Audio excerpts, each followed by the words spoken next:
네, 여러분 안녕하세요. 초보자를 위한 지금까지 먹은 해외 음식 도전 레벨 말씀드려보고자 합니다. 이 영상을 왜 만들게 됐냐부터 시작을 해야겠죠. 그 아프리카 내장탕이라고 했죠. 페퍼스프 영상에 달렸던 댓글에서 그 페퍼스프를 먹었다. 그런데 그게 생각 이상으로 내 입에 맞지 않아서 튕겨져 나왔다.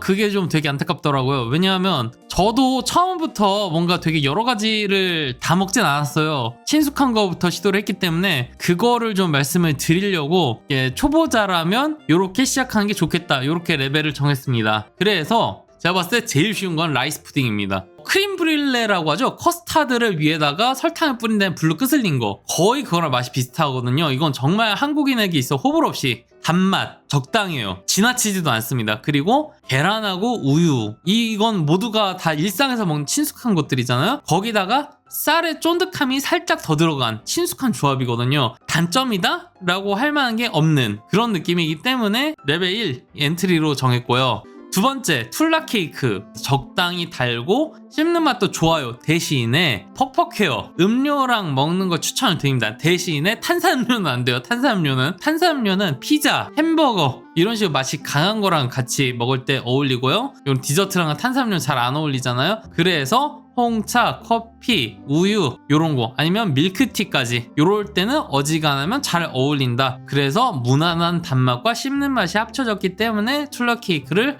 2번으로 꼽았습니다. 그러면 3번 캔디 비스킷을 꼽는 이유는 뭐냐? 누구에게나 친숙하죠. 로투스 맛. 대신에 이빨을 조심해야 합니다. 단단해요. 아주 단단해요. 그거 외에는 무난무난하다. 예를 들면은 따뜻한 커피에다가 살짝 담가서 먹거나 아니면 우유에다가 살짝 담가서 먹으면 굉장히 무난무난하게 접근할 수 있기 때문에 캔디 비스킷. 우리 그 오평파 밈 있죠. 오평파. 이게 상상이 된다면은 좀 접근하기가 힘들지 않을까. 대신에 한국의 식약청은 열일을 하기 때문에 전 이거 먹고 한 번도 탈난 적이 없습니다. 물어보신 분이 한두 분이 아니에요. 한 번도 이거 먹고 탈나서 화장실 가거나 한 적이 없습니다. 자, 그럼 다음으로 넘어가 볼게요. 바클라바 홍차. 저 바클라바에 익숙해지면 이게 굉장히 맛있게 느껴지지만 처음에는 달기 때문에 이게 진입장벽이 있다. 왜냐? 적당히 달아도 괜찮지만 너무 다니까. 그 대신에 요것만 넘어서면은 밀가루의 고소함, 견과류의 고소함, 그리고 설탕의 단맛 세 가지가 합쳐지면은 인간이 싫어할래야 싫어할 수 없는 탄수화물 맛, 지방 맛이 합쳐지죠. 또 홍차랑 또 기가 막히게 어울립니다. 저는 터키 커피랑 터키 홍차랑 같이 먹어봤을 때 어떤 게 낫느냐라고 물어본다면 터키 홍차라고 하겠습니다. 터키 커피는 잔의 크기가 작아요. 우리가 생각하는 머그잔이 아니고 이거에 한 반절 굉장히 작아요. 거기에 응축되어 있는 커피이기 때문에 그거 한 모금 먹고 바클라와 한 입 먹으면은 목이 메요. 목이 메서 물이 필요해요. 그렇기 때문에 차라리 홍차는 수분을 상당히 보충해 줄 수 있으면서 동시에 쌉쌀한 맛으로 매우 과도할 수 있는 단맛을 눌러주기 때문에 좋다. 제가 제일 추천하는 건 그래서 터키 홍차다 라고 말씀을 드릴 수 있겠습니다. 5번 라피스르깃. 라피스르깃을 선택한 이유는 식감이 쫀득해요. 줄무늬가 보이죠? 빵틀이 있으면은 빵틀에다가 반죽을 깔고 굽습니다. 그리고 적당히 구워지면 반죽을 또 깔아요. 또 깔고 굽고 또 깔고 굽고 깔고 굽고. 그래서 저게 굉장히 쫄깃쫄깃합니다. 우리가 흔히 아는 카스테라 있죠? 카스테라를 좀 많이 뭉쳐놓은 느낌. 그런데 문제가 먹었을 때 살짝 인공적인 향이 올라온다는 거. 그래서 그 점이 살짝 좀 진입장벽이 있었다. 그런 거 설명을 드렸고요. 다음이 굴랍자문.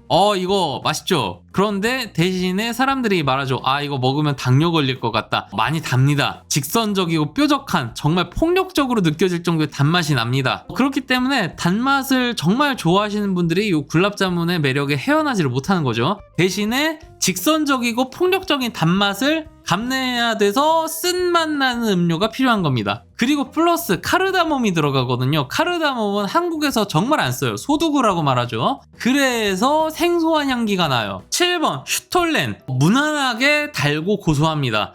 그리고 저 슈톨렌 편에서 많은 분들이 말씀해 주신 게 마지펜이 든 거를 먹어라. 마지펜이 든 게 진또백이다 라고 말씀해 주셨어요. 마지펜이 뭐냐면 달달한 아몬드 필링이라고 합니다. 제가 지금 그래서 설명하는 것은 아오이토리의 슈톨렌이라고 생각하시면 좋겠습니다. 무난하게 달고요. 무난하게 고소합니다. 그리고 안에 박혀있는 과일의 향미도 굉장합니다.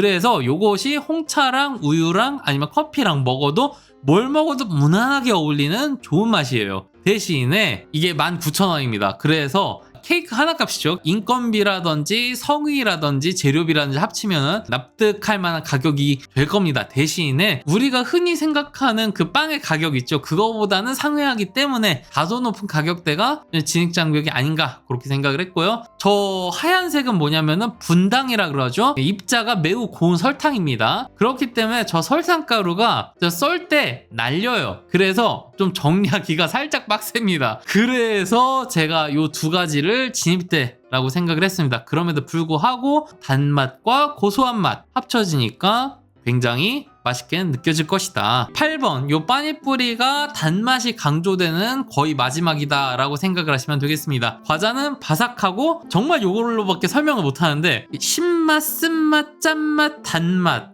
매운맛 다 합쳐졌어요. 굉장히 복합적인 향미가 올라옵니다. 그래서 요거의 맛을 들이면은 가끔 가다가 생각이 납니다. 그래서 이태원 갈 때는 또 어지간하면 사 먹기도 하는데요. 대신에 향신료가 정말 많이 들어간 겁니다. 그렇기 때문에 굉장히 낯설 수가 있어요. 그래서 낯설고 강한 향신료의 풍미가 진입장벽일 수가 있다. 그렇게 설명을 드립니다. 자, 9번 크바스. 요거는 쌉쌀하면서 달달하고 시원한 탄산 맛입니다. 대신에 아이들은 먹으면 안 돼요. 왜냐하면은 저기 지금 라벨 보면은 19세 미만 판매 불가라고 나와 있어요. 확실하게 말씀을 드립니다. 아이는 먹으면 안 될 것 같아요. 수제 크바스 같은 경우는 하루 이틀 내에 먹지 않으면 술이 됩니다. 그리고 저 술이 된 거를 한번 먹어본 적 있었는데 제가 술을 정말 못 먹거든요. 그래서 얼굴이 새빨개져가지고 한 3시간 잤어요. 나름 세다는 거겠죠. 대신에 맛이 있어요. 우리가 보통 기분 좋은 쓴맛을 쌉쌀하다고 말합니다. 기분 좋은 쌉쌀함 플러스 기본적으로 들어있는 달달함, 거기에다가 호밀빵의 그 향미, 빵의 향이 올라와요. 거기다가 마지막으로 사람들이 좋아하는 탄산맛. 그래서 접근하기 쉽지 않나 해서 9번을 놓은 겁니다. 10번은 모래커피입니다. 왜 모래커피를 크바스보다 위쪽에다 놓았느냐. 우리 한국인이 가장 좋아하는 건 뭘까요? 아이스 아메리카노죠. 얼어 죽어도 아이스 아메리카노라고 말할 정도로. 그 아이스 아메리카노는 에스프레소에 물을 탄 겁니다. 그럼 에스프레소가 좀 더 진한 거죠. 모래커피는 에스프레소의 원료입니다. 생 원두를 볶은 다음에 갑니다. 갈아놓은 커피 가루를 물에다가 넣고 끓입니다. 달여 마신다고 하죠. 한약재는 달이면 어떻게 돼요? 엄청 쓰죠? 그겁니다. 빡세게 우려냈기 때문에 엄청 진합니다. 따라서 우리 한국인의 입맛인 아메리카노보다 강한 에스프레소, 보다 강한 모래커피인 겁니다. 그래서 안에 커피향이 더 농밀하게 섞여 있죠. 이탈리아 사람들이 아메리카노만 하면 질색하는 이유가 뭐예요? 커피에다가 물을 따르면 어떡하느냐라고 말을 하는 거잖아요. 그런데 이 커피는 훨씬 강렬한, 아주 직관적이고 강렬하고 농밀한 커피향이 안에 들어있는 겁니다. 그 쓴맛에 익숙해지면은 뭔가 아이러니하게도 달달하게까지 느껴지는 커피향이 올라옵니다. 그러나 처음 드셔보는 분들은 반드시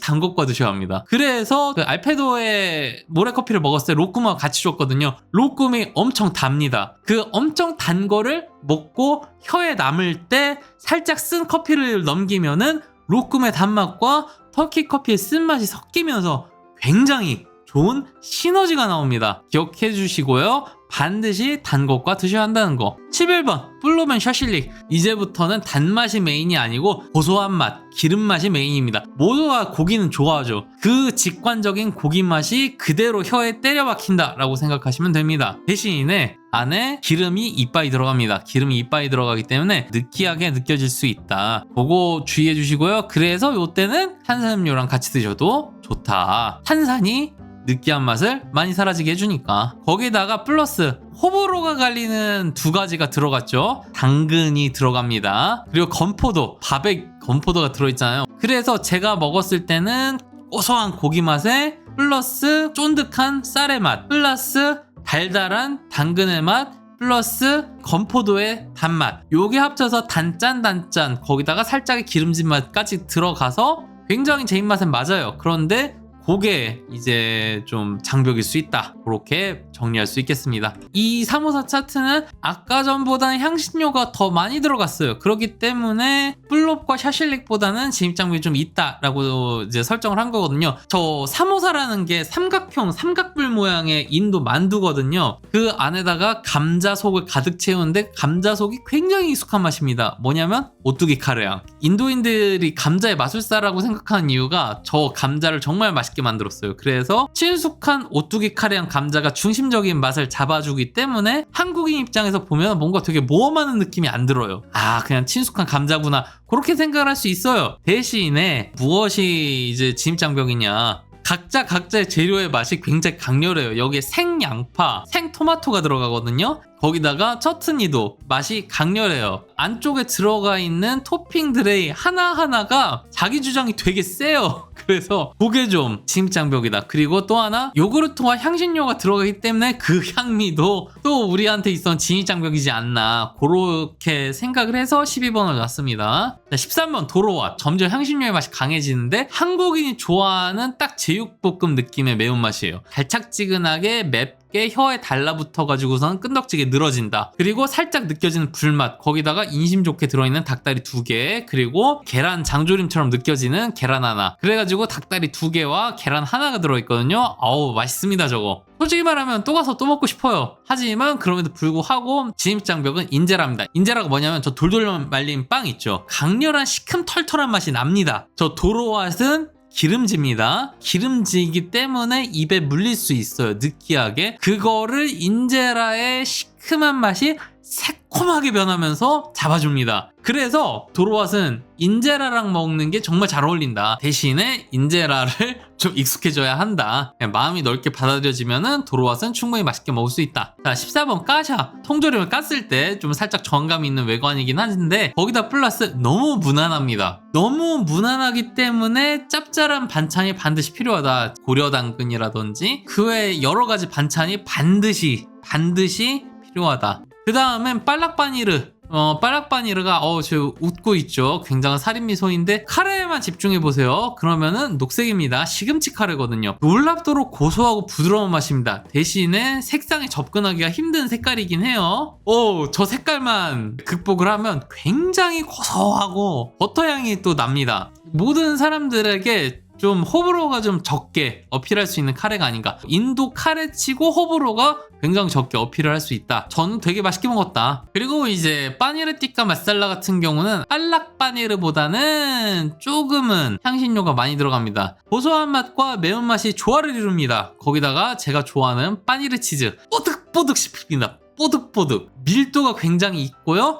먹었을 때 이빨을 튕깁니다. 빠니르가 맛을 들이면 굉장합니다. 대신에 밥보다 빵이 훨씬 잘 어울린다는 거. 한국인의 그 밥, 자포니카라고 말하죠. 자포니카. 인도의 쌀은 인디카라고 말하죠. 한국 쌀은 짧고 찰기가 있고 인디카는 길고 찰기가 없습니다. 그 자포니카 쌀 같은 경우는 좀 많이 안 어울립니다. 제 입맛에는 어디까지나. 저것만 밥이랑 먹어도 맛있으면 좋겠지만 오뚜기 카레처럼 그게 아니니까요. 한국인의 입맛에 맞게 개량이 되지 않았으니까 그런 의미에서 진입장벽이 있지 않냐, 그렇게 생각을 했고요.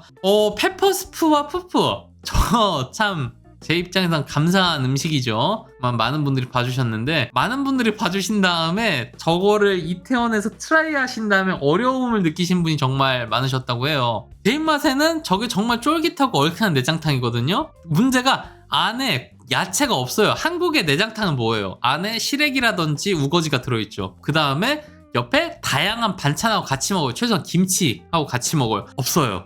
순수하게 저 페퍼 스프만 나옵니다. 그리고 옆에 푸푸, 그러니까 그 떡. 그렇기 때문에 그게 이제 진입장벽이 됩니다. 순수한 고기이기 때문에 한국인의 밥상에서의 고기란 야채랑 같이 어울리는 탕이에요. 그런데 저건 정말 고기합니다. 야채가 없어요. 또 하나, 내장이 가진 콤콤한 맛이 있습니다. 한국인 같은 경우는 저기다가 마늘과 생강과 일단 있는 거 이빨이 때려 넣어서 어떻게든 간에 저 누린내, 내장의 냄새, 콤콤한 걸 잡습니다. 그런데 저기는 좀 다르게 잡기 때문에 다르게 잡아서 생길 수 있는 콤콤한 향기가 올라올 수가 있습니다. 그래서 거기다 플러스 당연히 향신료가 들어가죠. 생소한 향, 그리고 내장 요리 특유의 컴컴한 맛, 그리고 또 하나 야채가 들어있지 않기 때문에 생기는 순수한 고기로서의 한계, 그렇게 세 가지가 진입장벽이기 때문에 제가 봤을 때는 어지간히 해외 음식에 익숙해지지 않는 이상은 좀 더 다른 음식을 먼저 먹어보는 게 좋겠다. 그래서 요게 17번, 17번까지 설명을 드렸고요. 향후 예정은 어떻게 되냐면 주기적으로 엔트리 레벨을 좀 업데이트 할 것 같고요. 그 다음에 쇼츠에서 뺄 수밖에 없었던 1분 내로 설명할 수밖에 없어서 뺄 수밖에 없었던 부가적인 설명을 좀 같이 드리는